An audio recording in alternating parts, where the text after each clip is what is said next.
So we're down here in Brighton, Michigan today, and we're picking up this big, long, ugly thing. Only reason I say it's ugly is it's got a bunch of like nastiness, needs to get repainted.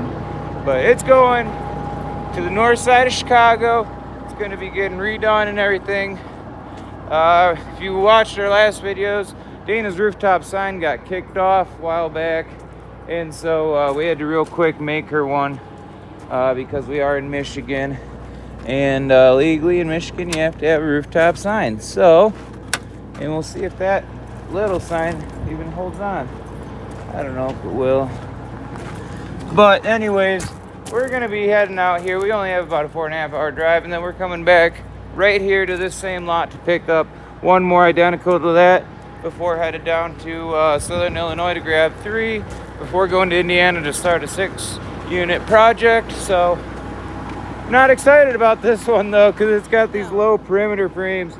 I'll zoom in. I mean, that is low inches. I mean, on the side you got about a foot in some spots, but you can see at the back these long ones, because of how long they are and how they're constructed, they sag.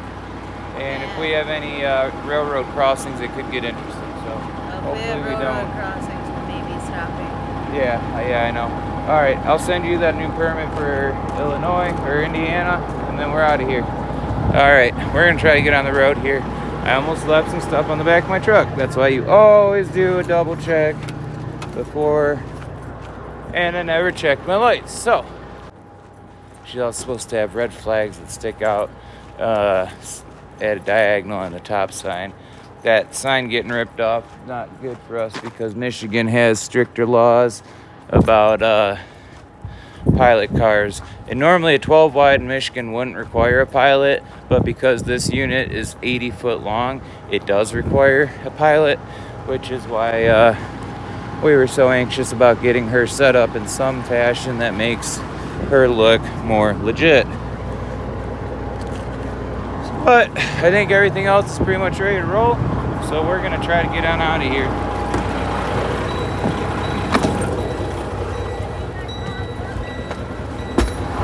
What, babe? I need my coffee.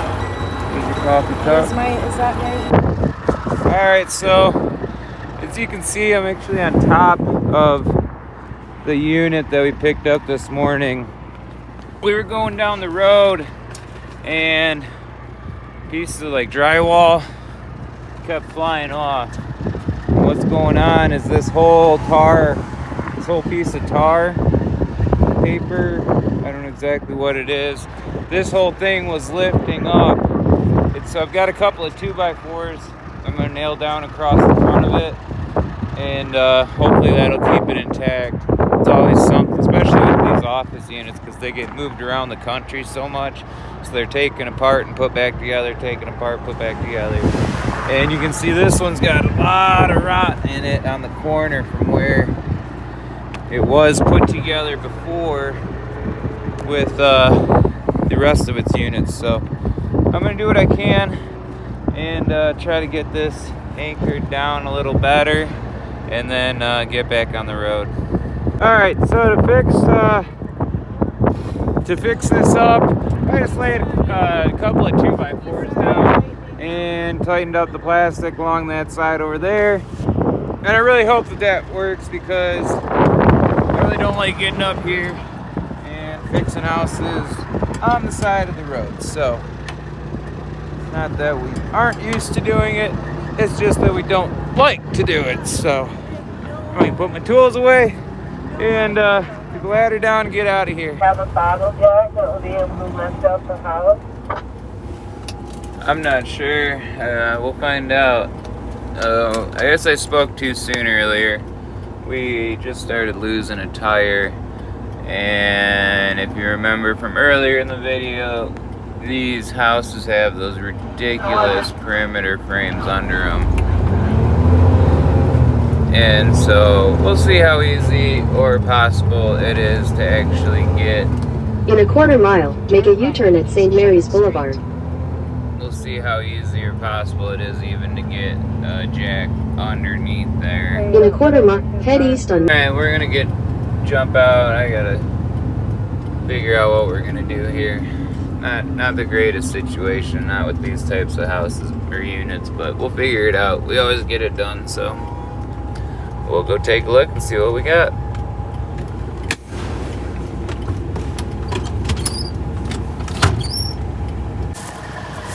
All right, so we've gone ahead and lifted the house up pretty high.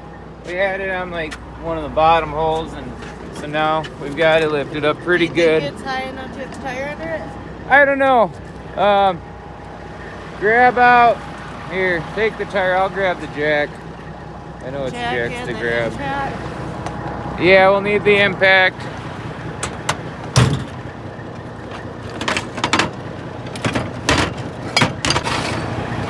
All right, we'll figure this out. All right, that wasn't quite nearly as bad as we thought it was gonna be. Could have been a lot worse. Could have been 100% worse. Way worse. We could have not been able to get the tire underneath it. Yep. Happens with perimeter frames. Yeah. All right. We're gonna try this again. We're gonna try this one more time. Just want to get it delivered and get it done. Well, things are not going so well. We just blew another tire. So.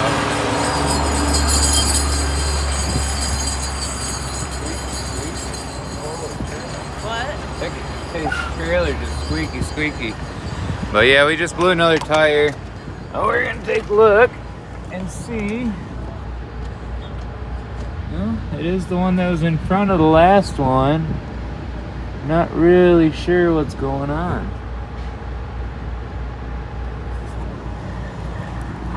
I don't know how well you'll be able to. I don't know how well you can see this, but you can see right here. They cut part of the frame out with a plasma torch to make clearance for that rubber. And I'm starting to wonder if when we're hitting the bumps, if that's not rubbing into the tire, maybe. You can see the clearance on that one isn't all that bad. So I don't know. But we're gonna get it jacked up and put another tire on and see what we can do. What a mess this has become. Look at this plastic. I mean, it is just shredded. I'm gonna try to do something to clean it up a little bit, but we're actually dropping this load off here.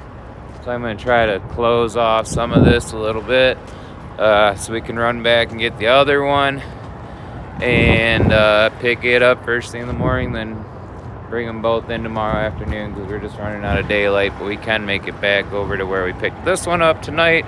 It's like there's a whole bunch of plastic. They've definitely had plastic issues with this before because look at all the extra plastic inside of there. So what I'm gonna do is take some of that plastic and then I'll take a board or two and just put it up there at the top, let it hang down. That way keeps moisture and stuff outside of the interior of this unit. And then we gotta drop this. This is how low this frame sits. I tilled all this gravel with the back of the house. That's how low this thing's running. That's all freshly pushed. Look at that. I cut their grass. They cut into their grass. It's crazy. Anyways, I'm gonna set this down so I can get to work. All right, so that's what it looks like. We got it kind of fixed up enough that it'll at least keep the elements out of it. We're gonna go hook Dana's truck up so we can get out of here. But we're getting there. We're getting there. Good morning, everybody. It is Sunday morning. It's like 10 o'clock. We slept in, not on purpose. Alarms were going off, and we slept straight through them. But in my defense, one of those alarms somehow the volume was turned all the way down on it. So, but there was other alarms still going off that we should have been able to hear. we must have needed it. Yesterday was a long day. I didn't even video the second one because we had to be on the, we had to just hustle to get that second one in there before 5 o'clock, and we didn't get it there till like 5:30, which put us past their city noise ordinance. The demolition crew was freaking out because they've had the cops called on them like 10 times already because they've gone just a few minutes over 5 o'clock, and there's some kids or students that live across the street that'll literally, as soon as 5 o'clock hits, if they're still working on that job site, call the cops, which I do understand. I went to university up in Michigan, Central Michigan University, and there were times that we called the cops on our idiot neighbors who were, partying at 4 in the morning, bass on, huge speakers on the porch on like a Tuesday when you've got a test on Wednesday morning. So I do get it, but we were able to get that in there, no problems. Cops weren't called. But that's why I didn't video us doing the second load. But we did do 2 of them yesterday. But we're back here at this ugly thing. We put a couple extra screws in those boards that we put up the other day. And it's only a 2-hour drive, so we are going to do our best to get it there without issue. Whether or not these extra boards we put up will even last or make it there, I have no idea. We'll find out.